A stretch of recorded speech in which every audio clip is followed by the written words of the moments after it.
Queridos, hoje nós vamos continuar a série Enraizados, mas antes da gente falar alguma coisa sobre a palavra mesmo, sobre o livro, eu queria perguntar quem estava aqui na semana passada. Levanta a mão, só para eu saber.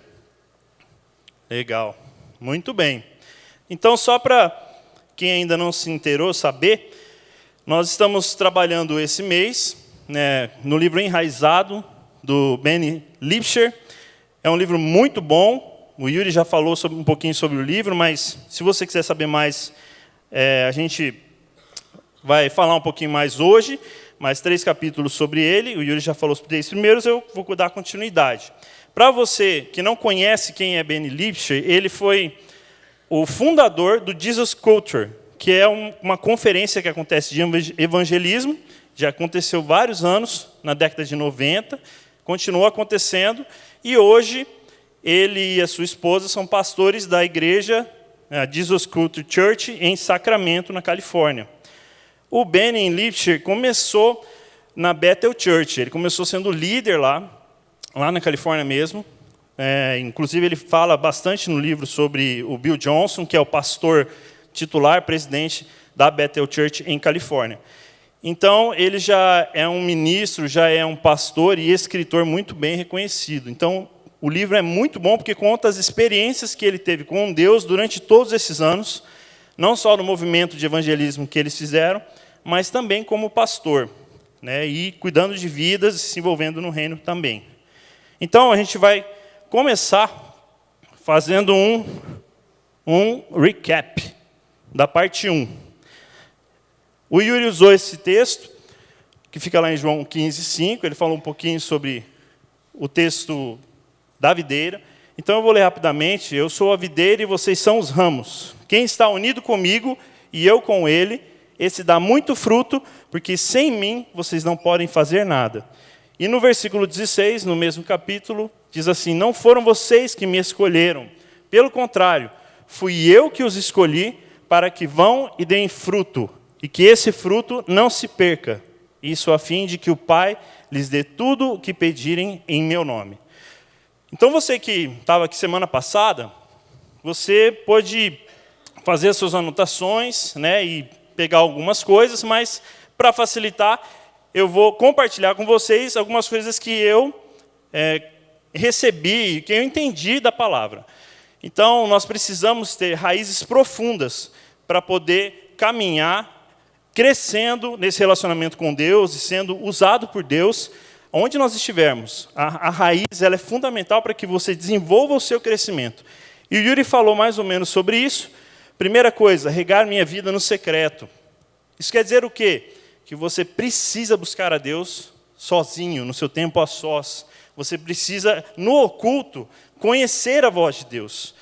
Inclusive, o livro fala que você vai ser aprovado e aprovado no oculto, não na frente das pessoas, não no público. Você precisa ser aprovado por Deus. O segundo tópico aqui que eu coloquei é amar o processo. O Yuri até comentou em relação a Davi, e o livro também fala muito sobre Davi, mas é interessante ver que quando Samuel foi lá ungir Davi como rei, ele tinha mais ou menos entre 13 e 15 anos. E ele só foi assumir o reinado mesmo quando ele tinha lá pelos 30. Então, esse processo de Deus na vida dele durou 15, quase 20 anos. E a gente lê a história e acha que Davi foi ungido rei, no outro dia ele já estava reinando. E não foi isso. Deus teve um processo, deviam trabalhar na vida dele para que ele chegasse aonde Deus queria. E o ponto 3 que eu destaquei do que o Yuri falou, foi o fruto chega, mas aparece sempre por último. Então, se você não estiver realmente buscando a Deus, estiver enraizado na presença de Deus, o fruto nunca vai chegar. E o livro fala uma frase bem interessante, que o Yuri até citou também. Ele fala assim que... deixa eu achar aqui. Sem raízes profundas, não há fruto. E se houver fruto, não é do tipo que permanece. Então, se você quer ser uma pessoa que frutifica na presença de Deus, que dá bons frutos, dá muitos frutos e que eles permaneçam, você precisa estar enraizado nele. Amém? Glória a Deus. Então, vamos agora começar a falar um pouquinho sobre da continuidade do capítulo 4 para frente. Né? Depois, os outros pregadores que estarão aqui falarão mais especificamente sobre os 3 solos que compõem essa raiz, né? Que é a intimidade, a comunhão e o serviço. E hoje nós vamos falar um pouquinho sobre esse processo. Como é que funciona esse processo de enraizamento, né, na presença de Deus? Então, antes da gente entrar especificamente no texto da Bíblia e falar mais sobre o que envolve as nossas vidas, eu fiz uma breve pesquisa sobre como funciona esse processo de raiz na biologia. E é legal que o livro ele já dá essa dica, né? Porque quando você olha o livro, você vê na capa, né, é uma árvore enraizada, só que de cabeça para baixo. Então, você fica mesmo em dúvida, você fica instigado em saber se o autor vai, em algum momento, falar sobre raízes e vai comentar alguma coisa. Mas é interessante que a raiz ela não brota depois que a planta já está grande. Ela nasce, ela surge justamente do embrião que fica na semente. E se a gente até trazer um pouquinho para nós, a gente sabe que a Bíblia e Jesus, em diversas vezes, ele falou isso. Falou que a palavra é como uma semente nos nossos corações. E da onde surge a raiz? Exatamente dessa semente. E aí nós temos também, nós vimos que no crescimento da planta, ela cria uma raiz que se torna uma raiz principal, que geralmente é a raiz mais grossinha, que fica debaixo da terra, né? E as raízes axiais, ou raiz axial, que são as raízes que saem dessa raiz principal. Então, se nós também formos fazer um paralelo com a gente, com a nossa vida com Deus, a nossa raiz principal é sempre Jesus. Ela sempre vai ser Jesus. Agora, as outras coisas que se desenvolvem por aí são o processo. Esse é o processo que Deus vai utilizar para a gente chegar a essas raízes profundas. E a raiz ela tem uma função, né, gente? Toda raiz tem uma função. Ela tem função de fixação, né? O Yuri até comentou, né, daquela árvore, né, gigantesca que o tamanho dela para cima era 2 vezes maior para baixo. Então, isso é realmente verdadeiro, porque é isso que mantém a planta em pé. Mas ela também tem uma função de nutrição, onde ela consegue adquirir todos os nutrientes, vitaminas, tudo que ela precisa para crescer. E a raiz também é um alimento. Até a título de curiosidade, eu não sei se você sabia que cenoura é uma raiz. Eu não sabia, gente, que cenoura é uma raiz. Você sabia? Nossa, eu não sabia. É que eu estudei, mas assim, eu não era muito ligado em biologia, em ciências, mas o Matheus está por dentro aqui, né? Mas cenoura, ginseng, né? Que mais é isso? Beterraba, mandioca todo mundo sabe, mas cenoura eu não sabia, gente. Olha que beleza. Olha, você viu? É cultura aqui, é ciência. Culto de sábado é ciência, né? Então, isso é interessante a gente ver que o que Deus faz na natureza, Ele também está fazendo nas nossas vidas. E esse título ele é muito relevante para que a gente entenda que se a gente não tiver também essas funções que eu falei, biologicamente falando, mas trazendo isso para o lado espiritual nas nossas vidas, a gente também não cresce e não se desenvolve na presença de Deus. Então, hoje nós vamos falar um pouquinho sobre esse processo. E como o livro é dividido em capítulos, então talvez você tenha um pouco de dificuldade de achar, mas não terminou, a mensagem não acabou. Mas porque é um livro, né? E o livro só acaba quando ele termina. Então, né? Então, hoje ele não vai terminar, porque o livro ainda vai discorrer até o final do mês. Tá? Mas eu dividi praticamente em 3 partes, porque são 3 capítulos, e a gente vai falar um pouquinho sobre essas 3 coisinhas. O desconforto é aliado do crescimento. Não sou o jardineiro e Deus me escolheu para ser filho. Antes da gente continuar, eu gostaria de orar, pedindo para que o Espírito Santo tenha total liberdade de agir no nosso meio. Eu não estou aqui como alguém que sabe tudo, mas eu estou aqui para falar o que Deus pediu para que eu falasse. Então, essa dependência vem dele, amém? Então, vamos orar. Senhor, nesse momento, eu peço mesmo, eu clamo para que Teu Espírito Santo permaneça conosco, o Seu Espírito Santo se manifeste no meio de nós. Senhor, esse é um convite, mas o Senhor já tem liberdade aqui. Nós já cantamos, nós já adoramos o Teu nome. e nós estamos abertos, com o coração realmente, totalmente sensível para o agir do Teu Espírito Santo. Então faz isso nas nossas vidas nessa noite. Faz a Tua vontade. É o que nós pedimos em nome de Jesus. Amém. E quando a gente fala de desconforto, a gente sempre pensa em algo que é ruim. Porque se algo não é confortável, se aquilo me incomoda, eu sempre vou tentar me livrar daquilo o mais rápido possível. E hoje em dia, a gente vive um mundo em que muitas pressões são colocadas sobre as nossas vidas, sejam profissionais, sejam pressões no relacionamento, seja pressões nos estudos, mas você vive sendo pressionado por alguma coisa. Você acorda já pensando no que você tem que fazer, porque você tem que resolver muita coisa.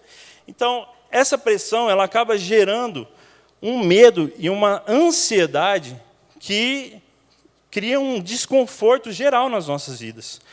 É quando você conversa com alguém e a pessoa fala assim, poxa, eu não sei, sabe, eu tenho trabalho, eu estou casado, está tudo bem, mas eu me sinto assim, infeliz, desconfortável. Não tenho razão, parece que não tem razão porque eu estou vivendo, porque eu estou passando. Então, essa ansiedade, esse medo, eles se tornam parte do cotidiano da vida da pessoa e ela começa a achar que a vida é um eterno desconforto, que a vida sempre vai ser assim.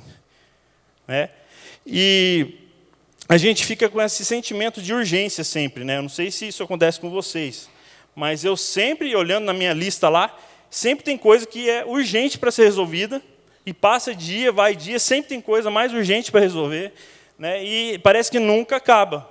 Nunca acaba essa urgência toda, essa pressão toda, parece que nunca vai acabar. Mas, quando a gente olha para o que Deus pode nos dizer em relação a isso, Ele está muito mais interessado em saber se nós estamos crescendo com essas coisas do que se realmente nós estamos sofrendo com aquilo. Inclusive, o Bill Johnson ele fala isso. Ele fala que Deus não está interessado no seu conforto, Ele está interessado no seu crescimento.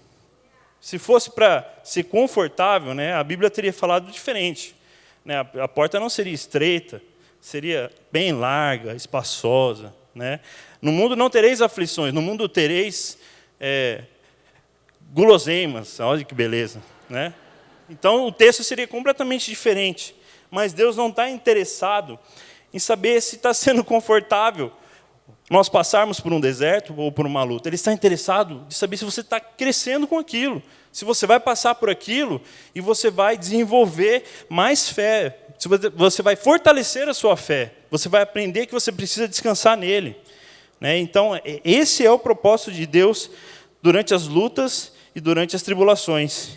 E é diferente quando a gente olha com a visão de Deus e a gente tem essa visão do mundo. Porque quando a gente olha para a visão de Deus, a gente entende que Deus está nos desafiando. Deus está nos desafiando a passar pela tribulação e, mesmo assim, continuar servindo a Ele.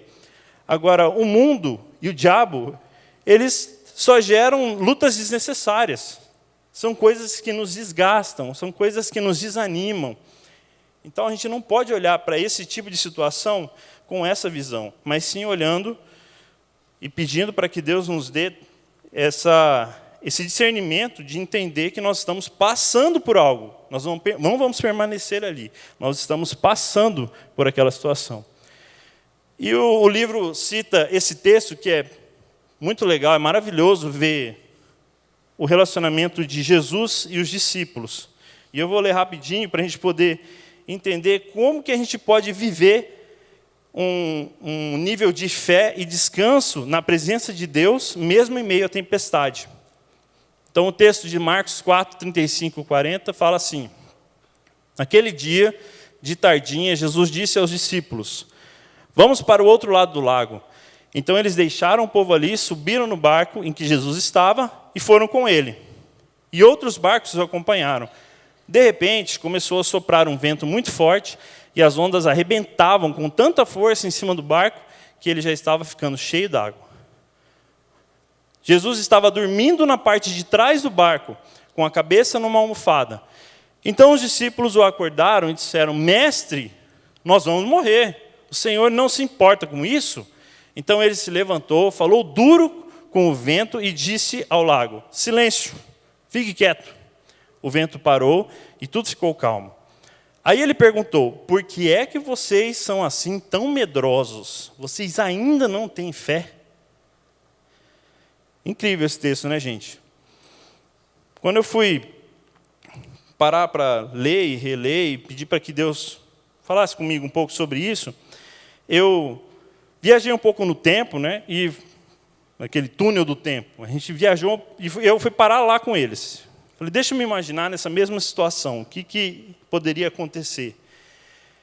Então vamos pensar o seguinte: você está entrando num barco, né, um barco pequeno, porque naquela época os barcos de pescadores não eram grandes. Estão lá os discípulos, Jesus está com você, né, e Jesus falou: vamos atravessar aqui, né, o mar da Galileia, aqui, vamos atravessar, chegar do outro lado. Beleza, vamos lá, Jesus. Quando você entra, Jesus resolve dormir. Tudo bem, Jesus está cansado, quer dormir, deixa ele dormir. Então lá, ele pegou a almofadinha dele, foi lá para o fundo do barco, deitou. E aí, estamos indo, está tudo de boa, de repente começa a tempestade, começa o vento forte, e aí você começa a ficar preocupado, né? Meu Deus, o que está acontecendo, né? E o que está rolando? E eu já penso assim, Pedro devia estar muito louco já, né? Devia estar assim: meu Deus, eu vou pular daqui. Salve-se quem puder, eu vou dar um mergulho aqui, vou sair nadando, porque aqui eu não fico. João já devia estar pensando assim: pô, é o fim do mundo, né? Deus está me dando uma revelação, é o apocalipse, está acabando o mundo, porque não pode ser, isso aqui está diferente. Tiago, né, que era mais forte, né, que era um cara mais... Ele devia estar falando assim: seguinte, eu vou ir nadando daqui até o outro lado. Né? Mateus já queria cobrar a passagem de todo mundo, né? Porque ele estava acostumado a ser... não, gente, vai passando o dinheiro aí, porque vai que a gente nem chega do outro lado. E Judas, eu acho que Judas devia estar abraçado na única boia que tinha no barco, né? Falando assim: né, esse aqui é meu, essa aqui é minha, e ninguém me tira. E eu fico pensando: mas e Jesus? Jesus estava de boa, dormindo. E se estava chovendo ainda, ele não estava nem ligando se estava chovendo ou não, ele estava dormindo. E se a gente for analisar bem, refletir, os discípulos estavam todos desesperados, mas eles tinham o próprio Jesus dentro do barco. Jesus estava com eles. E eles não viam outra opção a não ser chamá-lo. Eles não pensaram em orar, vamos reunir aqui, galera, vamos orar aqui, pedir para que Deus acalme a tempestade, para que Deus nos dê livramento, deixa Jesus lá, vamos orar aqui. Não, chama Jesus, porque ele tem que resolver. E quando eles chamaram Jesus, eu creio que ele acordou meio com sono, meio mal-humorado, né? Porque ele estava descansando, coitado, estava dormindo, e já acordou, já chutando o pau da barraca. Eu até coloquei aqui, em outra parte aqui, ó, deixa eu passar, depois eu volto. Aqui Jesus estava dando um rage já no vento, e dando um rage na tempestade, e nos discípulos também, porque ele chamou os discípulos de medrosos. Ele falou: meu Deus, mas que bando de medrosos. E por que vocês ainda não têm fé? Ainda não têm fé? Jesus já tinha feito milagres, eles já sabiam quem ele era. E ainda assim, eles continuavam não tendo fé. E como que Jesus nos ensina nesse texto? Ele nos ensina que nós precisamos ter fé e coragem para passar pelas tempestades, passar pela tribulação. E nos ensina também que nós precisamos descansar. E, gente, isso não é fácil. Não é fácil. Eu sei como é isso, porque cada momento em que você passa por uma tribulação e você tenta falar: não, eu vou descansar em Deus, não, eu vou ter fé, isso é difícil. Quando você não está totalmente enraizado em Deus e realmente lá buscando, você sempre vai querer fazer as coisas na força do teu braço. Você sempre vai querer resolver antes dele. Ah, não, Deus está demorando muito para resolver, eu tenho que resolver esse negócio logo. Então, gente, nesse tipo de situação, o que pode acontecer com a gente? Esse comportamento, ele vai gerar... Cadê? Ele vai gerar esse medo e essa ansiedade, eles vão gerar comportamentos automáticos. E toda vez que você sentir que você está passando por uma tribulação, que você está passando por uma dificuldade, você sempre vai pensar assim: ah, eu estou sozinho, ninguém quer saber de mim, eu não tenho mais igreja, né, a minha célula me ajuda, Por quê? Porque esse medo e essa ansiedade, eles só vão gerar mais medo e mais ansiedade. Se você não parar, voltar a buscar a Deus e entregar isso nas mãos dele, e ter fé e descanso, você vai continuar vivendo o medo e a ansiedade na sua vida. E é interessante que Gálatas 3, de 3 a 4, ele fala um pouquinho sobre isso também. Eu vou ler rapidamente aqui para vocês, e vou ler numa versão um pouco diferente.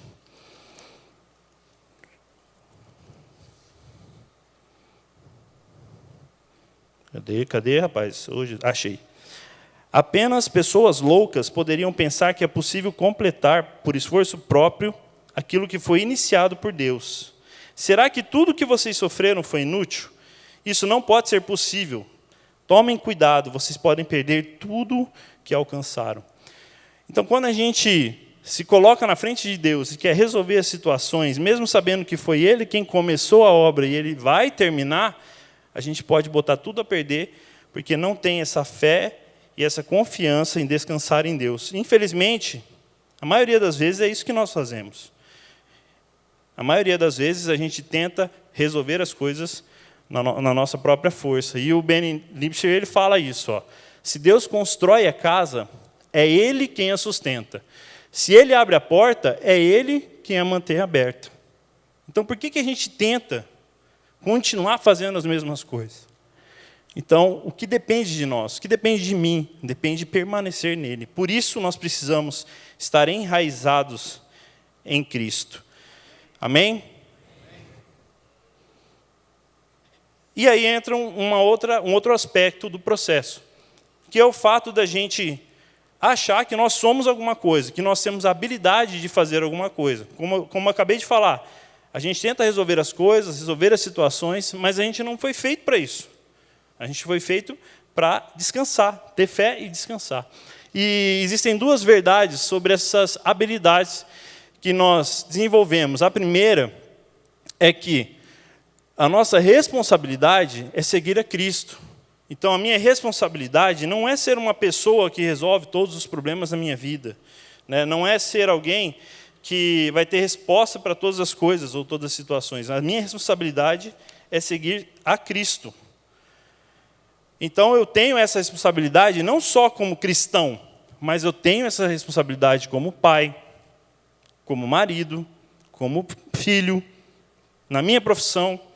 Eu tenho essa responsabilidade de seguir a Cristo em todos os lugares. E eu preciso compreender também que essa verdade ela é real, porque eu não fui escolhido por mim mesmo. Não fui eu quem me escolhi para fazer o que eu estou fazendo hoje.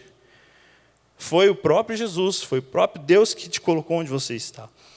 E na Bíblia existem vários padrões, né, de pessoas, mas uma coisa que é incomum entre elas, as pessoas que Jesus escolhe, das pessoas que foram escolhidas por Deus, é que todas elas eram pessoas que não tinham capacidade, talvez, ou não tinham reconhecimento na sociedade, né, não tinham forças, eram fracas, né, mas Deus, apesar de tudo, as usava. Em vários exemplos eu posso te dar. Davi foi um deles, Gideão foi um deles, José, os próprios discípulos foram pessoas totalmente excluídas da sociedade e foram escolhidos por Cristo.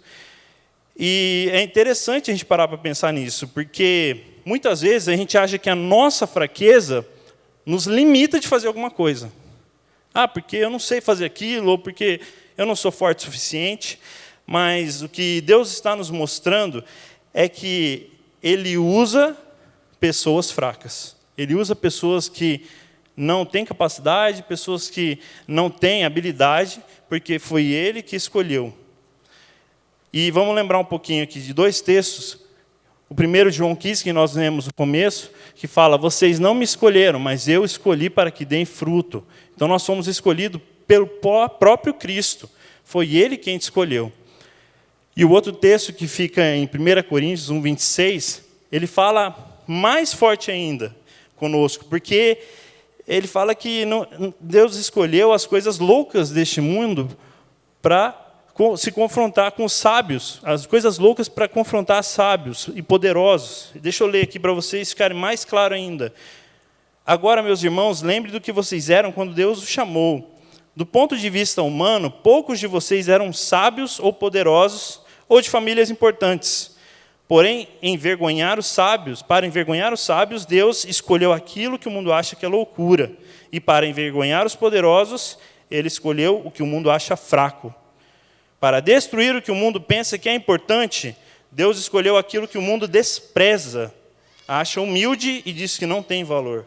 Isso quer dizer que ninguém pode ficar orgulhoso, pois sabe que Deus está sendo visto por Deus. E quando eu li esse texto, eu fiquei imaginando, poxa, não é legal a gente ficar pensando que nós somos fracos, insignificantes, né? Isso não é agradável, né? De alguma maneira. Mas, se você for parar para pensar, nós fomos escolhidos como fracos e fomos escolhidos como insignificantes para que a glória de Deus se manifestasse nas nossas vidas. Para que, se Deus fizesse alguma coisa na sua vida, ou na minha vida, eu não pudesse falar para Ele, não, fui eu que fiz. Não, isso aí, eu estudei para isso. Né? Não, se eu estou aqui é porque eu mereço. Se Deus chamou você e você se sente uma pessoa fraca, incapaz, tenha certeza que Ele vai usar você para glorificar o nome dEle em meio à sua fraqueza. Amém? E essa frase do Benny também falou muito ao meu coração, porque ele fala assim, há uma intimidade com Deus que só conseguimos experimentar em momentos de fraqueza. Então, por incrível que pareça, nós fomos escolhidos por Ele por causa dessas fraquezas. E não porque nós somos pessoas hábeis, não porque eu tenho muitas habilidades, muitos dons e talentos, e por isso eu fui escolhido por Deus. Mas é exatamente essas fraquezas que nos fazem glorificar o nome dEle. E o Benny Nietzsche, no livro, ele conta um testemunho muito legal, que fala sobre ter fé em momentos de dificuldade, mas também saber abraçar a fraqueza como algo bom naquele momento. Ele conta que, logo que eles começaram o movimento do Jesus Culture, foi um movimento muito forte, e eles começaram a perceber que as pessoas se envolviam mais, e que as músicas e que o louvor estava tocando muito o coração das pessoas. Então, logo que eles começaram, enxergaram isso, eles, poxa, vamos gravar um DVD, vamos fazer uma gravação, porque essa música, esse louvor tem que chegar até outros lugares, tem que chegar mais longe possível, né? Mas tem que abençoar as pessoas.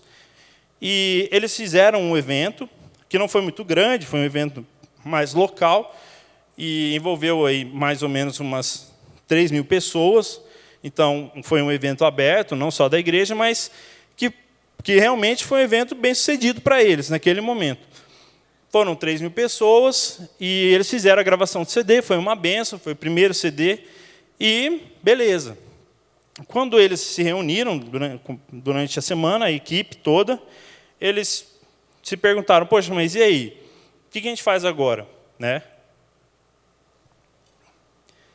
E o Benny falou, não, vamos orar porque Deus tem que falar se a gente tem algum propósito nisso. E eles oraram e realmente Deus falou, não, é isso que eu quero que vocês façam. É exatamente isso. Então, se envolvam, se empenhem em fazer isso. E foi isso que ele fez.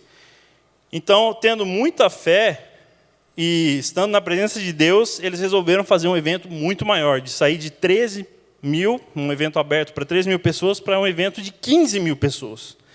E como eles já tinham um CD gravado, já estavam sendo mais conhecidos, eles falaram, não, poxa, vamos abrir porque vai vir mais gente.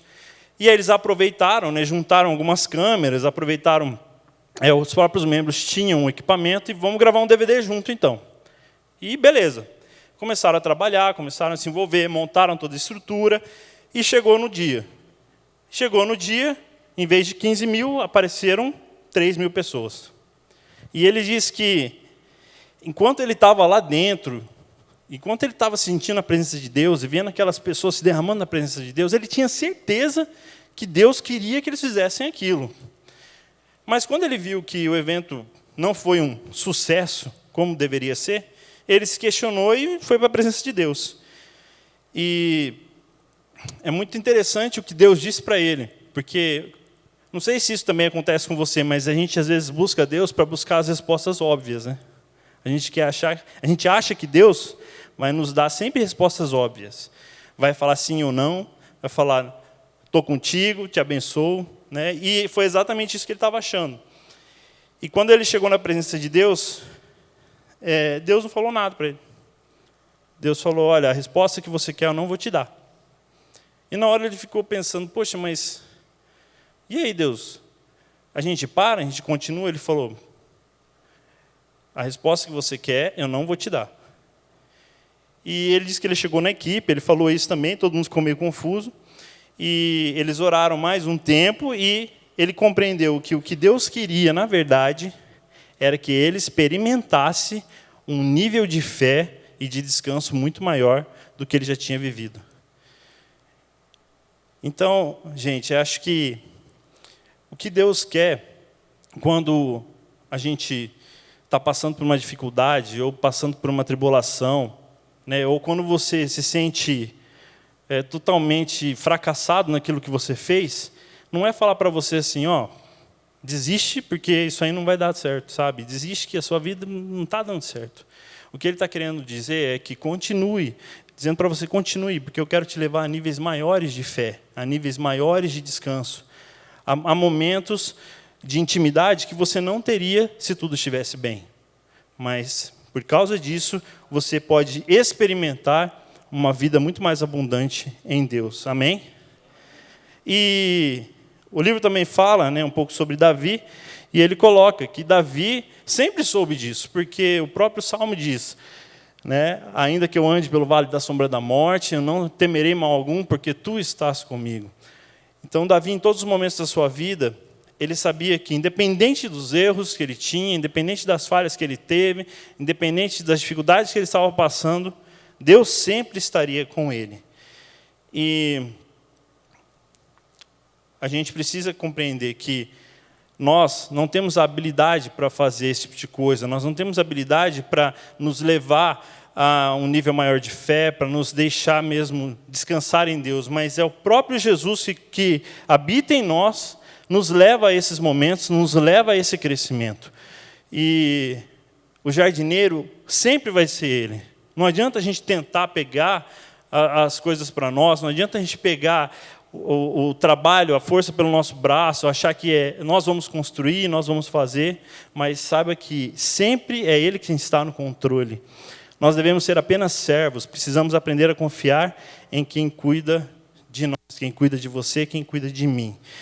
E não tem como, né, gente? Quando eu li essa frase, jardineiro é Jesus, eu me lembrei do seu Zé Maria. Eu não lembro se alguém lembra do seu Zé Maria. Mas o seu Zé Maria foi um dos primeiros memes que surgiram na internet, né? Tem gente que fala até hoje, somos nós, mas não sabe de onde veio, né? Então, como eu disse, né, culto de sábado também é cultura, vamos ver o vídeo do seu Zé Maria. Coloca aí para nós.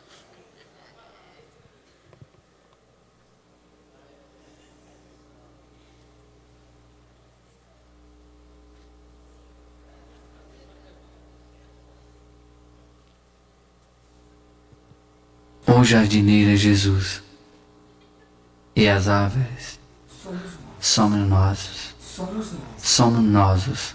Somos nós. É que tem hora que dá um câmbio aqui. As árvores somos nós. Não é nós, é nós. As árvores somos nós. Nós.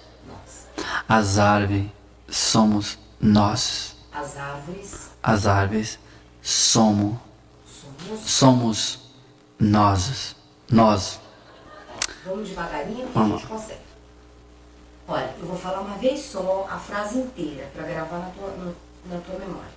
O jardineiro é Jesus. E as árvores somos nós.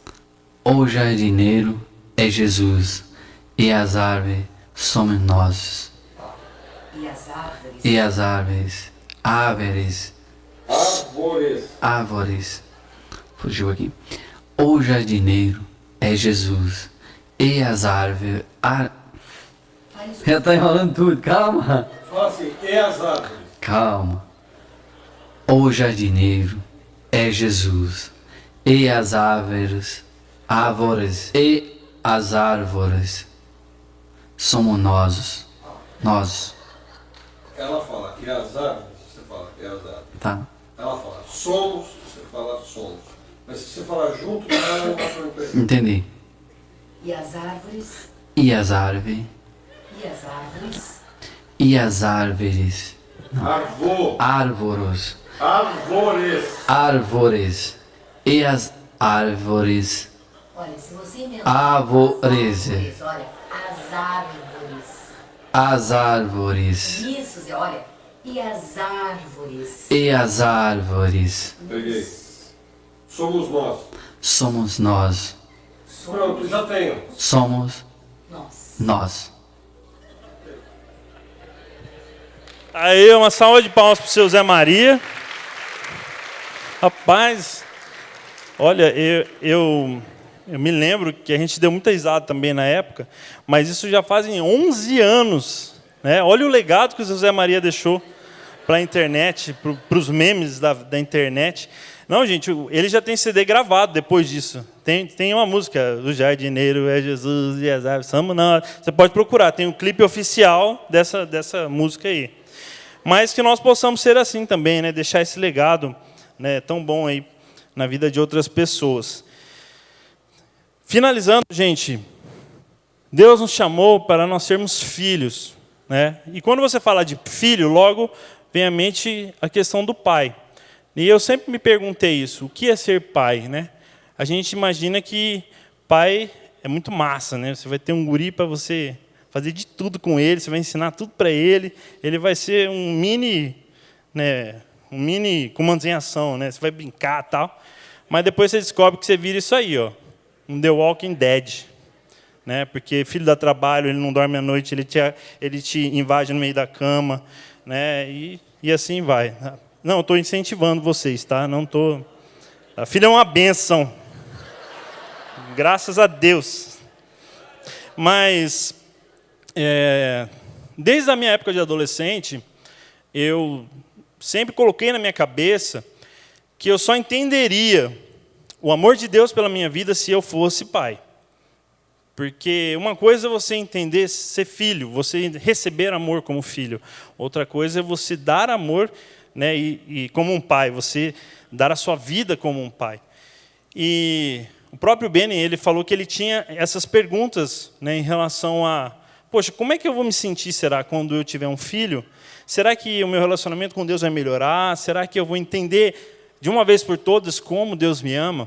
E ele fez essas perguntinhas, né? Essas perguntas que eu também fiz nessa época. É assim que Deus se sente em relação a mim? Eu lembro que quando eu peguei o José a primeira vez no colo, cara, é um sentimento de total impotência. Porque ao mesmo tempo que você sabe que você participou daquilo, você fica com medo, porque você fala, e agora, o que eu faço com isso? Né? É muita responsabilidade. E eu me perguntei várias vezes isso, né? Será que Deus se sente assim como eu me sinto com o José? Deus se sente em relação a mim? Ele está totalmente comprometido em cumprir meus sonhos e chamado? Porque é isso que nós fazemos como pais.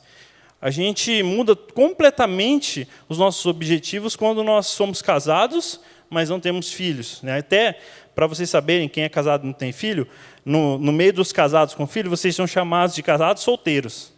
Tá? Porque vocês ainda podem aproveitar a vida, né, dormindo tarde, fazendo jogatina, que eu sei que vocês gostam de fazer jogatina. Mas depois que você tem filho, não tem jeito. Você vai sair, você tem que ir para uma área kids. Né? Então, vamos comer? Não, não dá, gente. Eu tenho que ir para uma área kids, né? Porque senão ninguém come. Então, tudo muda. Tudo muda depois que você tem filhos. Mas, se Deus tem esse mesmo sentimento que eu tenho com meu filho, então, por que eu ainda continuo me preocupando tanto? Por que eu ainda continuo achando que ele não vai fazer, que ele não está comigo? Então, isso foi algo que Deus me trouxe revelação, né? Porque esse amor de Deus, ele vai muito além do que a gente pensa como humanos, a gente sabe, entende como humanos. O amor de Deus, ele transcende tudo isso. Então, se eu que sou pai do José e da Ana, eu quero me sacrificar, eu quero trabalhar, eu quero fazer qualquer coisa para que eles sejam felizes, para que eles alcancem o propósito de Deus na vida deles, imagina então Deus comigo. Imagina o que Ele não vai fazer por mim. Imagina o sentimento que Ele não tem por mim, em querer que eu seja bem-sucedido, em querer que eu prospere, em que eu cresça e que eu alcance o que Ele tem para a minha vida. Vocês estão me entendendo, gente? E o Benny também conta uma história interessante, né, que fala um pouco sobre esse compreender do que é ser filho. E ele conta que, numa das conferências do Jesus Culture, ele foi um dos pregadores, né, ele estava na organização, mas ele convidou um amigo dele, que era muito bom pregador, né, excelente pregador, e na ordem das conferências, ele colocou o amigo dele para pregar antes. Né, e aí, ele foi, né, um dia antes, ele participou também, e o amigo dele, que era um exímio pregador, mas pregou muito bem, foi uma ministração de Deus, um derramar de Deus, ele foi engraçado, ele conseguiu a atenção das pessoas, e na hora que ele pensou, poxa, eu vou ter que pregar amanhã, depois dele, tá que nem eu e Yuri, assim, Yuri pegou semana passada e estou pregando agora. Né? Vocês achavam que eu estava aqui orando, não, eu estava falando, Deus, o Yuri está aqui. Mas o que ele falou? Que ele ficou naquele momento com muito medo, com muito receio, do que as pessoas iam achar, né? Comparando os dois, iam comparar um pregador com o outro, eles iam ver que, poxa, eu não sou tão legal assim, não sou tão engraçado, não conheço tanto conteúdo. E diz que naquela hora ele se ajoelhou também ali na frente, e a primeira coisa que ele falou para Deus, ele falou, Deus, não me deixe envergonhar o teu nome, não me deixe envergonhar o teu nome. Sabe, eu não quero pregar e sair daqui, sabe, todo mundo falando que foi algo horrível, que foi algo ruim. E ele teve uma experiência muito forte com Deus naquele momento. E Deus disse exatamente isso para ele. Benny, você pode escolher ser um pregador ou um filho. Se você escolher ser um pregador, às vezes você se sairá muito bem, em outras nem tanto. Mas se você decidir ser filho, então você será um ótimo filho, pois você já é um filho maravilhoso. Gente, isso impactou a minha vida. Até acho que se eu estou hoje aqui, é por causa disso. Porque eu sei que eu sou um filho maravilhoso. Eu sei que Deus me olha com esses olhos, do mesmo jeito que eu olho para a vida do José e da Ana e falo, vocês são lindos, vocês são maravilhosos. Eu não mereço vocês. Deus nos olha assim também. Deus olha, você é maravilhoso, você é maravilhosa. E vocês são filhos de Deus. Então, a pergunta que eu faço para você, nesse finalzinho já de palavra, de mensagem, é o que tem motivado o seu coração? O que tem te motivado a continuar buscando o que você tem buscado na vida, continuar se esforçando por essas coisas? O que tem motivado você a fazer isso? O Benny, ele podia ser um ótimo pregador, né? Podia ser um exímio teólogo, mas naquele momento ele estava totalmente exposto, ele estava totalmente entregue à presença de Deus. E muitas vezes a gente vive achando que a gente precisa provar para nós mesmos que a gente tem que ser alguém na vida, né? Que a gente precisa cumprir aquela carreira profissional, ou que eu preciso terminar aqueles estudos. Mas o que te motiva a fazer isso? O que motiva você a alcançar essas coisas? Essa é uma pergunta importante para você fazer em todos os momentos da sua vida. Será que o seu Instagram descreve a sua motivação, né? Será que a sua motivação maior na vida é ganhar like de tudo que você posta? Será que você não prefere like, você prefere aplausos? Será que você queria estar aqui em cima da plataforma justamente para você ouvir as pessoas aplaudindo você, falando, olha como você é lindo, olha como você prega bem, olha como você canta bem? Será que essa é a sua motivação? Será que você tem buscado sucesso na sua profissão só para ter dinheiro, só para viver bem? Será que essa é a verdadeira motivação? Será que essa é a correta motivação perante os olhos de Deus? Então, você precisa compreender que um filho, ele não precisa de nada disso. O filho, ele não precisa de nada disso. Ele não precisa querer deixar o pai admirado porque ele se esforçou em fazer alguma coisa. Ou ele não precisa querer mostrar para o pai dele que ele consegue. Não, pai, deixa que eu consigo sozinho. Né? Não, pode deixar. Eu sei que Deus sente orgulho da gente quando a gente consegue, mas a gente não precisa fazer isso, porque nós continuamos sendo filhos de Deus. Ele continua nos amando do mesmo jeito, mesmo dando certo quando dando errado, mesmo a gente alcançando o sucesso na vida, mesmo a gente não alcançando o sucesso que você acha que é, né? Não o que Deus acha. Mas tenha certeza que os olhos de Deus sempre estarão fixamente em você e em mim, mesmo que eu seja a última criança a ser escolhida para o time. Quem já passou por essa experiência? Eu já passei, gente, várias vezes. É gordinho, né? Gordinho sempre fica por último. Mas, se for o dono da bola, é diferente. Mas eu estava comentando isso com a Andréa, né? Falando, cara, como é interessante isso, porque isso é algo que mexe muito com a criança. E eu me lembro muitas vezes em que eu fiquei por último, e aí a pessoa que está escolhendo, ela não tem opção. Vem, ela fala, vem, você vai. E eu estava falando isso com a Andréa, ela falou assim, amor, sabe o que é interessante?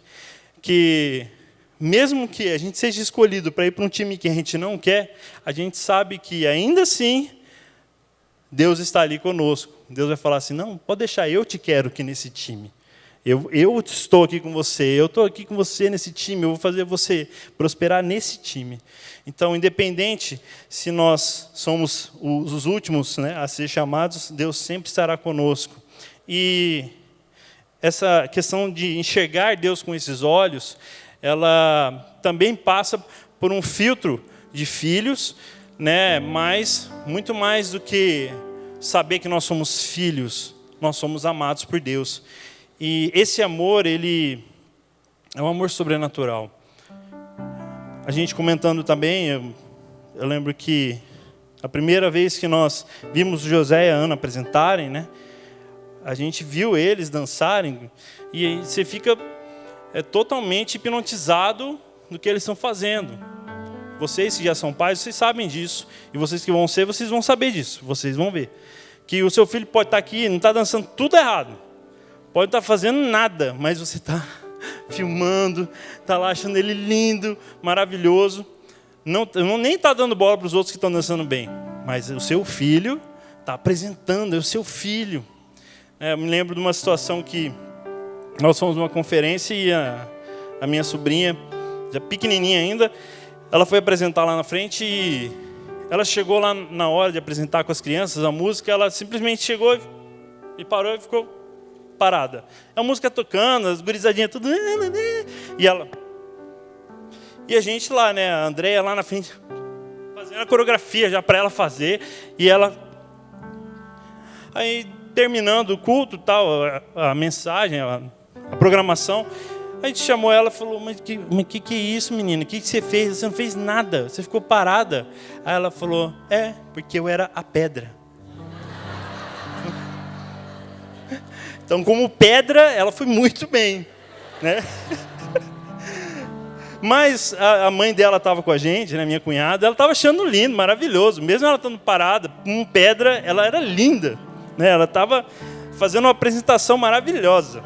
Né? Então, gente, é uma coisa que tem que ficar nos nossos corações essa noite. Né? Eu sei que você ouviu 3 coisas diferentes, mas se você puder guardar essa primeiramente, ou somente essa, você já vai sair daqui abençoado. Um filho não precisa se autoafirmar, ele não tem necessidade de provar nada a ninguém. Lembre-se de quem você é e de que você sempre vai ser filho de Deus. Mesmo se você ficar por último, saiba que ali é o lugar que Deus escolheu para você. E olha só, eu ouvi essa frase por um pastor amigo nosso, né, o Yuri também o conhece, ele já veio aqui na igreja, o pastor Henrique Maia, e aquilo também me impactou bastante. Você não tem um Deus que é pai, você tem um pai que por acaso é Deus. Então se concentre a partir de hoje em ser um ótimo filho. Se você gastar sua vida, se você gastar o seu tempo em ser um ótimo filho, você vai ver o quanto as coisas vão mudar. Você vai ver que você vai perceber, você vai começar a perceber que você vai ter fé, você vai ter descanso. Aquelas outras coisas que a gente falou, você vai passar pela tempestade, você vai saber que você tem um pai que está com você. E é isso que ele está dizendo para você nessa noite. Você tem um pai. E esse pai olha fixamente para você. Ele te vê todos os dias. Ele olha o teu coração, ele olha a tua vida. E ele quer que você seja enraizado nele. Que você viva nele. Então creia nisso. Creia nisso em nome de Jesus. Eu não sei se a produção conseguiu a imagem que eu pedi, mas quando conseguir pode pôr. Gente, e como filhos, nós podemos ceiar com o Pai, não é verdade?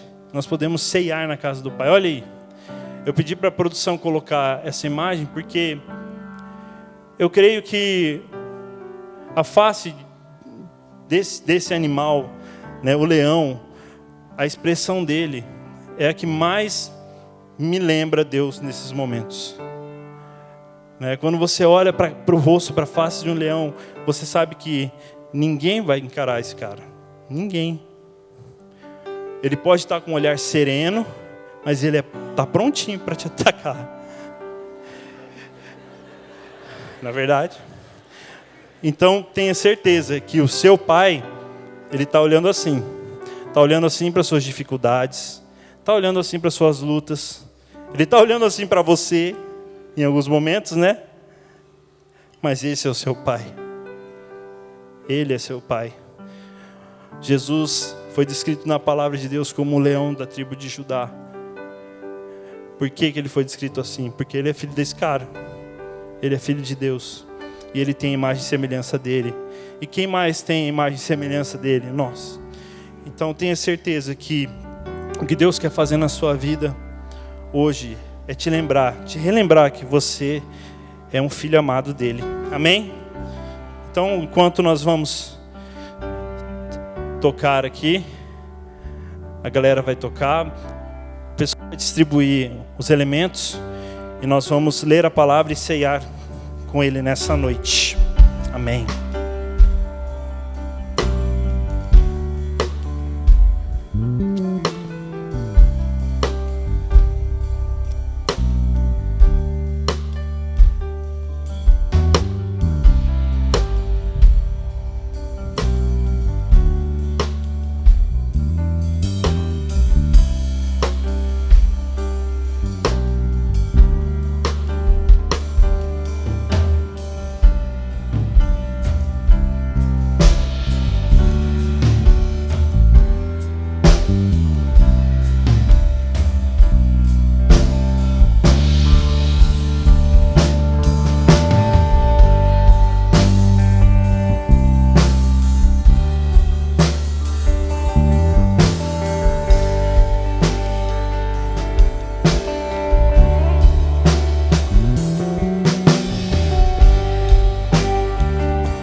Se você já recebeu o cálice, o pão, nesse momento, coloque-se diante de Deus. Coloque seu coração diante de Deus agora. A palavra de Deus diz para nós sondarmos o nosso coração antes de compartilhar a comunhão do pão, do vinho. Então expresse a Deus neste momento a sua vontade de ser filho, a sua vontade de estar com Ele nos seus braços. Se você precisa pedir perdão, você peça agora. Mas se coloque na presença do Rei, em nome de Jesus.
Se você já recebeu os elementos, você pode se colocar em pé neste momento.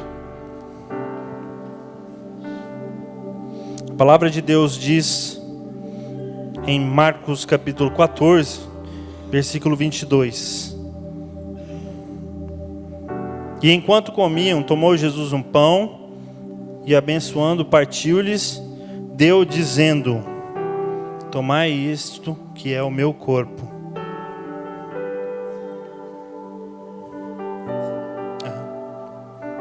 A seguir tomou Jesus um cálice e, tendo dado graças, o deu aos seus discípulos, e todos beberam dele. Então lhes disse: isto é o meu sangue, o sangue da nova aliança, derramado em favor de muitos. Alguém ficou sem receber os elementos? Faz um sinalzinho para a gente saber. Amém. Que bênção. Como a palavra de Deus diz, esse sangue que foi derramado em favor das nossas vidas.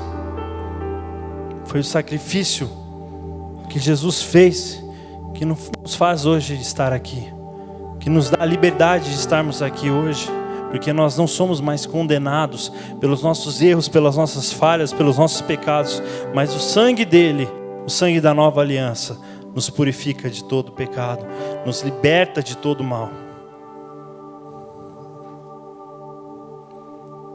Então, sabendo disso, tendo conhecimento disso, nós vamos tomar o pão. Você vai comer o pão agora, refletindo que nós somos parte do corpo de Cristo. Nós fazemos parte da mesma unidade. E tomou Jesus um pão e abençoando, partiu-lhes dizendo: tomai, isto é o meu corpo. Coma o pão agora, em nome de Jesus.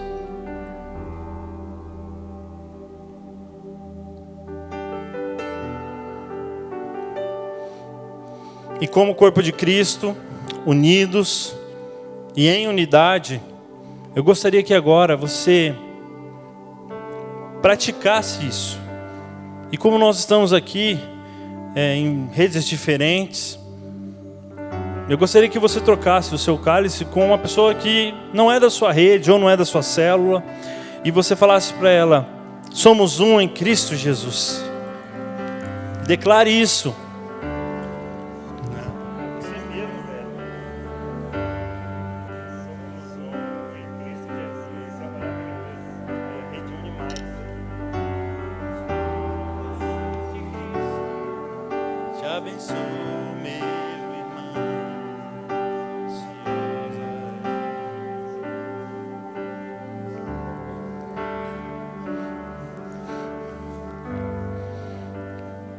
Glória a Deus, nós somos um. Nós precisamos compreender que o sangue de Cristo derramado na cruz nos faz um. É Ele quem nos dá a liga, é Ele quem nos une, É Ele quem nos faz ter esse amor incondicional um pela vida do outro. E a seguir tomou Jesus um cálice e, tendo dado graças, o deu aos seus discípulos e todos beberam dele. Então lhes disse: isto é o meu sangue, derramado em favor de muitos. Então, em ordenança de Cristo, vamos tomar o cálice.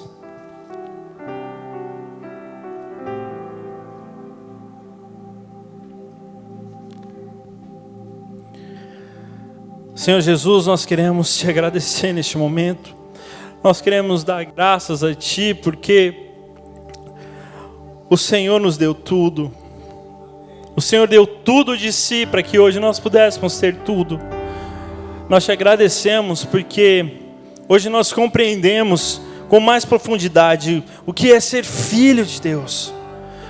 Muito obrigado, Senhor, porque nós vamos sair daqui sabendo que, independente da tempestade lá fora, das circunstâncias difíceis, das lutas desnecessárias que nós vamos passar, nós temos um Deus que nos capacita a continuar de vitória em vitória, vencendo, Senhor, vencendo e andando sempre em crescimento com o Senhor. Por isso nos faz uma igreja, nos faz um corpo enraizados no Senhor. Nós queremos estar imersos na Tua presença. Nós queremos deixar a nossa vida se misturar com a Sua, ao ponto de nós não sabermos mais, Senhor, se é o nosso pensamento. Não, é o Senhor que está falando comigo. É um sentimento. Não, é o Senhor que está falando comigo. Senhor, nos dá essa intimidade. Nos dá essa intimidade, mesmo sendo fracos, mesmo sendo insignificantes, mesmo não merecendo, nós precisamos da Sua presença. É isso que nós te pedimos, Senhor, nessa noite, e é por isso que nós glorificamos o Teu nome, em nome de Jesus. Amém. Amém, glória a Deus. Você pode aplaudir ao Senhor.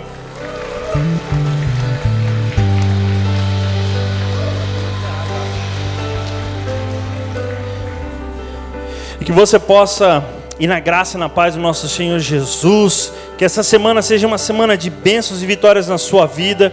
Que você seja filho de Deus e que você creia que Ele está com você. Amém?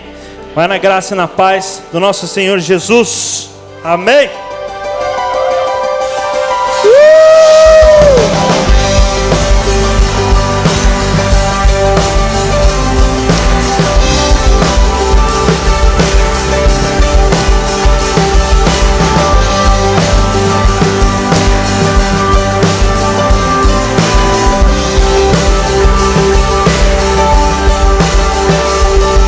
Nas nuvens Ele vem e os reis irão se prostrar. As algemas vão quebrar e nós vamos cantar a Ti. Quem pode impedir o eterno? Nosso Deus é o leão de Judá, rugindo com poder, é o que luta por nós. Todo joelho dobrará. Nosso Deus é o Cordeiro que ressuscitou e dos nossos pecados seu sangue nos salvou. E os joelhos dobrarão ao Cordeiro e o leão. Todo joelho se dobrará.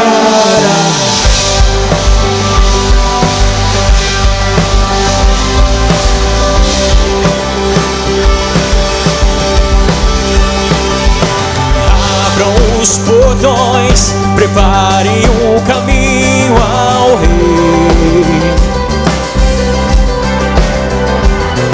O Deus que vem salvar, aqui está pra libertar. E quem pode impedir o eterno? Nosso Deus é o leão de Judá, rugindo com poder, é o que luta por nós. Todo joelho dobrará. Nosso Deus é o Cordeiro que ressuscitou e tudo nossos pecados, seu sangue nos salvou. E os joelhos dobrarão ao Cordeiro e o Leão, e todo joelho se dobrará.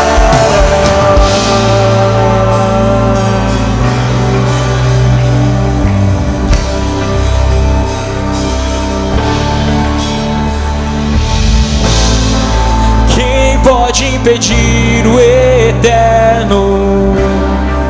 Quem pode impedir o eterno? Quem pode impedir o eterno?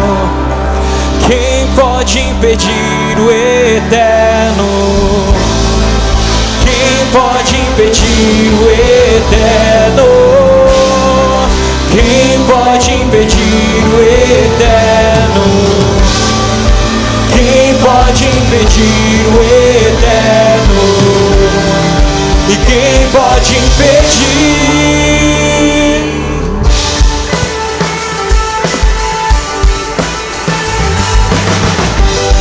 Nosso Deus é o leão de Judá, ungido com poder, é o que luta por nós, e todo joelho dobrará. Nosso Deus é o Cordeiro que ressuscitou, e dos nossos pecados seu sangue nos salvou. Os joelhos dobrarão ao Cordeiro e o Leão, e todo joelho se dobrará.